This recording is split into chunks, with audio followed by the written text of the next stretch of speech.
Hi there. So yesterday I made that video where I said that the East African Community Regional Force, also known as EACRF, has been lying to us. And the reason I said that is that because Uganda contributed about 1,000 troops to this force, the peacekeeping force in the east part of Congo.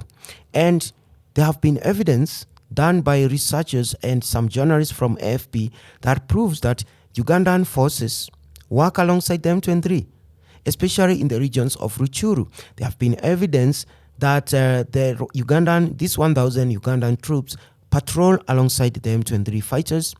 And there have been evidence from the border town of Bunagana that M23 is still in control. They're still extorting taxes from the locals and shopkeepers in that town. So that's why I say that EACRF has been lying.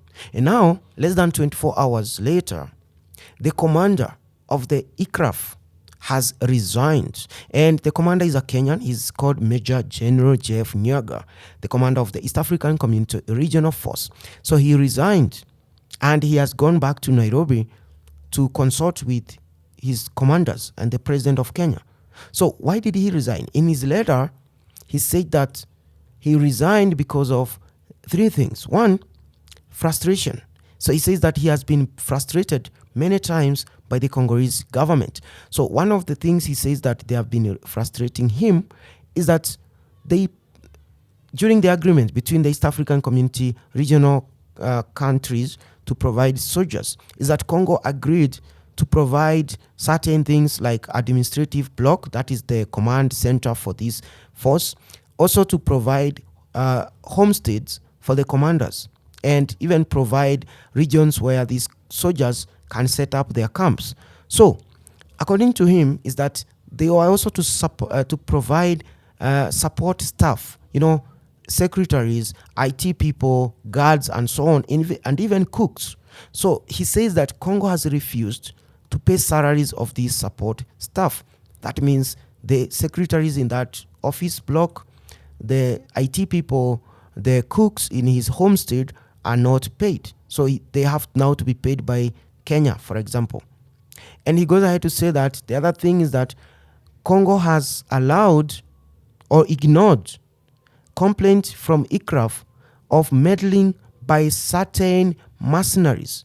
So Congo has these Eastern European mercenaries, 60 of them, more than 60 of them, based in the international airport of Goma. So these are Romanian mercenaries from a certain Romanian mercenary company.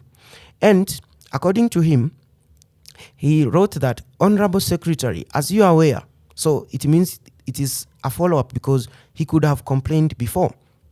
He says that there was an attempt to intimidate him and his security bodyguards by foreign mercenaries contractors. These are the Bulgarian and the Romanian who are usually based in the city of Goma. So he says that they have been flying drones above his residence. So in Goma, he was given this mansion, which is his residence, being the commander of the force. So now his residence is being surveilled about 3 times in a day, according to him, by drones flown by these mercenaries. They shot one of the drone and were able to trace it back to those mercenaries. And he also says that they found bags, monitoring devices planted inside his house. So these mercenaries would come, I don't know how they did it, and access that residence and plant listening devices, more like spying. And who are they spying for? Definitely not a European country. They are spying for Kinshasa. So it means the government in Kinshasa doesn't trust the Kenyan commander or the East African Community Regional Force. That's why they are asking these mercenaries to survey, to spy, and to listen to what they are saying. So he found evidence of that. He complained, but this has continued. That is what was the other reason why he has resigned. And finally, there's a reason he resigned is that there have been unverified information or reports that since the mandate of this current EACRF, which was supposed to go for 6 months, is coming to an end at the end of this month, there have been unverified information that Congo or the government in Kinshasa wants to change that mandate and ask the EACRF soldiers to be offensive instead of peacekeepers. In other words, he wants, or they want, the Kenyans, the South Sudanese, and the Ugandans to attack the M23 rebels. So now, if that is the case, you know what is going to happen. Because these 4,500 soldiers from Kenya, Uganda, Burundi, and South Sudan, Uganda will fight alongside the M23. Because I said that yesterday in that video.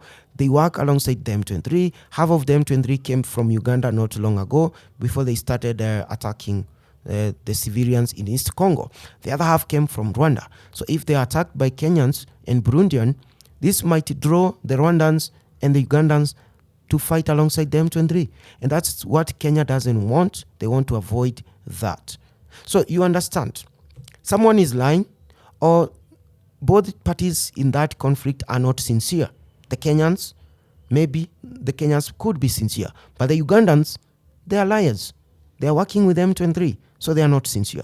The Congolese, or the people in Kinshasa, they are suspicious of even the Kenyans, and they are also frustrating their efforts to bring peace there.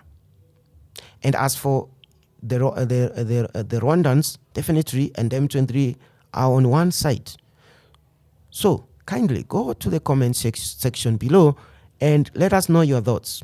That is the latest news.